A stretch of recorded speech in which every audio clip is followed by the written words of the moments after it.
നമ്മൾ പണ്ട് മുതലേ കേട്ടുവരുന്നതും പറയുന്നതുമായ ഒരു കാര്യമാണ് ആർക്കോ വേണ്ടി തിളക്കുന്ന സാമ്പാർ എന്നല്ലേ. Hello everyone, this is Bichu Faheema here. Welcome back to another video. മലയാളികൾക്ക് അറിഞ്ഞാക്കൊള്ളാവുന്ന ബേസിക് ആയിട്ടുള്ള ഒരു കാര്യമാണ് നല്ലൊരു സാമ്പാർ ഉണ്ടാക്കാൻ. തേങ്ങ വറുത്തരച്ചുണ്ടാക്കുന്ന ഒരു അടിപൊളി സാമ്പാർ റെസിപ്പിയാണിത്. അപ്പോൾ നമുക്ക് വീഡിയോയിലേക്ക് പോവാം. അപ്പോൾ സാമ്പാർ ഉണ്ടാക്കാൻ വേണ്ടിയിട്ട് ആദ്യം തന്നെ പരിപ്പ് വേവിച്ചെടുക്കാം. അതിനുവേണ്ടി ഒരു പ്രഷർ കുക്കറിലേക്ക് 1/4 കപ്പ് തുവരപ്പരിപ്പിലേക്ക് 1/4 ടീസ്പൂൺ മഞ്ഞൾപ്പൊടിയും ആവശ്യത്തിന് ഉപ്പും ഇട്ട് 1 കപ്പ് വെള്ളം ഒഴിച്ച് കുക്കർ അടച്ച് വെച്ച് ഒരു വിസിൽ വന്നപ്പോൾ 5 മിനിറ്റ് ലോ ഫ്ലെയിമിൽ വെച്ച് കുക്ക് ചെയ്തെടുത്തിട്ടുണ്ട്. അപ്പോൾ പരിപ്പ് കറക്റ്റ് അടിഞ്ഞു പോവാതെ കുക്കായി കിട്ടും. ഇനി ഇതിലേക്ക് സാമ്പാറിലേക്ക് വേണ്ട വെജിറ്റബിൾസ് ഇട്ട് കൊടുക്കാം. വേവ് കൂടുതലുള്ള ക്യാരറ്റ്, പച്ചക്കായ, മത്തങ്ങ, ഉരുളക്കിഴങ്ങ് എല്ലാം ഞാൻ ഇവിടെ എടുത്തിട്ടുള്ളത്. നിങ്ങൾക്ക് ഇഷ്ടമുള്ള ചോയ്സ് പോലെ അവൈലബിൾ ആയിട്ടുള്ള ഏത് വെജിറ്റബിൾസും എടുക്കാം. വെജിറ്റബിൾസ് ഇതുപോലെ നീളത്തിൽ കനത്തിൽ കട്ട് ചെയ്തെടുത്താൽ മതി. എന്നാൽ സാമ്പാർ ആയോ എന്നാൽ പച്ചക്കറി അടിഞ്ഞു പോവാതെ കാണാൻ കിട്ടാൻ. ഇതിലേക്ക് കൂടുതൽ വെള്ളം വേണമെങ്കിൽ ഒഴിച്ചു കൊടുക്കാം. ഉപ്പ് നോക്കിയിട്ട് പാകത്തിന് ഇട്ട് കൊടുക്കണം. വെജിറ്റബിൾസ് കുക്കാവുമ്പോൾ ഉപ്പ് കുറഞ്ഞു പോയിനെങ്കിൽ ഉപ്പ് പിടിക്കാത്ത പോലെ ഉണ്ടാവും. ഇതിൻ്റെ കൂടെ തന്നെ ഒരു ഉള്ളി സ്ലൈസ് ചെയ്തതും ഒരു വലിയ തക്കാളി കട്ട് ചെയ്തതും 2 പച്ചമുളക് സ്ലിറ്റ് ചെയ്തതും കൂടി ഇട്ട് കുക്കർ ക്ലോസ് ചെയ്ത് ഒരു വിസിൽ വന്നാൽ 5 മിനിറ്റ് ലോ ഫ്ലെയിമിൽ വെച്ച് ഓഫ് ചെയ്താൽ മതി. ഇനി വേവ് കുറവുള്ള വെജിറ്റബിൾസ് ഞാൻ സെപ്പറേറ്റ് ആണ് വേവിച്ചെടുക്കുന്നത്. ഞാനിവിടെ 2 മുരിങ്ങക്കായി ഇതുപോലെ കട്ട് ചെയ്തിട്ടാണ് എടുത്തിട്ടുള്ളത്. വെണ്ടക്ക ഉണ്ടെങ്കിൽ അതും കൂടി നിങ്ങൾക്ക് ഇതിൻ്റെ കൂടെ ആഡ് ചെയ്യാം. ജസ്റ്റ് ഉപ്പും വെള്ളവും മാത്രം ഒഴിച്ചാണ് കുക്ക് ചെയ്തെടുക്കുന്നത്. ഇത് വീട്ടിലുണ്ടായ മുരിങ്ങ ആയതുകൊണ്ട് അധികം മൂത്തതല്ലാത്തതുകൊണ്ട് ഒരു പത വച്ചപ്പോൾ തന്നെ കുക്കായിട്ടുണ്ട്. ഇനി സാമ്പാറിലേക്ക് ആവശ്യമുള്ള തേങ്ങ വറുത്തെടുക്കാം. അതിലൊരു കടായിലേക്ക് 1 ടേബിൾ സ്പൂൺ വെളിച്ചെണ്ണ ഒഴിച്ചിട്ടുണ്ട്. ഇനി ഇതിലേക്ക് 1 കപ്പ് തേങ്ങയും 8 ചെറിയുള്ളിയും 5 വെളുത്തുള്ളിയും ഇട്ട് ജസ്റ്റ് സോട്ട് ചെയ്തെടുക്കാം.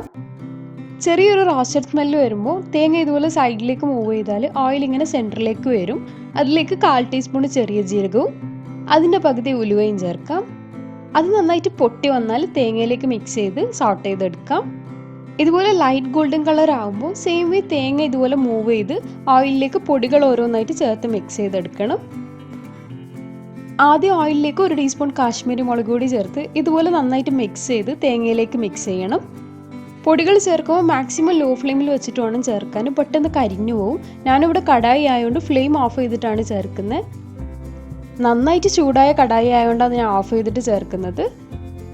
എന്നിട്ട് അതേപോലെ 2 ടീസ്പൂൺ മല്ലിപ്പൊടിയും മിക്സ് ചെയ്ത് എല്ലാം മിക്സായി വന്നാൽ 3 ടീസ്പൂൺ സാമ്പാർ പൊടി ചേർക്കാം.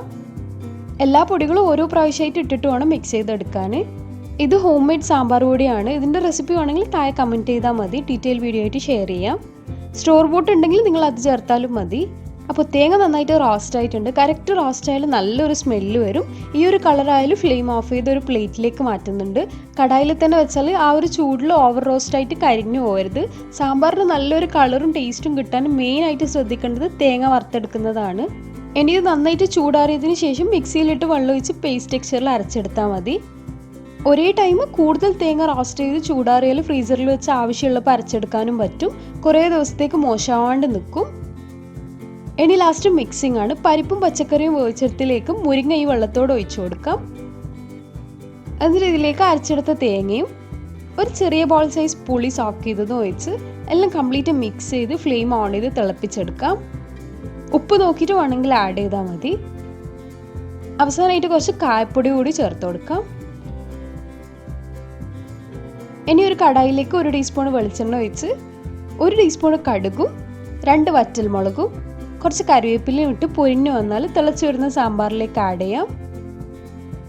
അപ്പോൾ ആർക്കോ വേണ്ടി തിളക്കുന്ന സാമ്പാർ ഇവിടെ റെഡി ആയിട്ടുണ്ട്. ഇതൊരു മസ്റ്റ് ട്രൈ റെസിപ്പിയാണ്. എല്ലാവരും ട്രൈ ചെയ്ത് നോക്കണം. ചോറിൻ്റെയും ചപ്പാത്തിൻ്റെയും കൂടെ സെർവ് ചെയ്താൽ അടിപൊളിയാണ്. അപ്പോൾ അടുത്തൊരു വീഡിയോ വരുന്നത് വരെ keep supporting. Please like, share, comment and don't forget to subscribe my channel.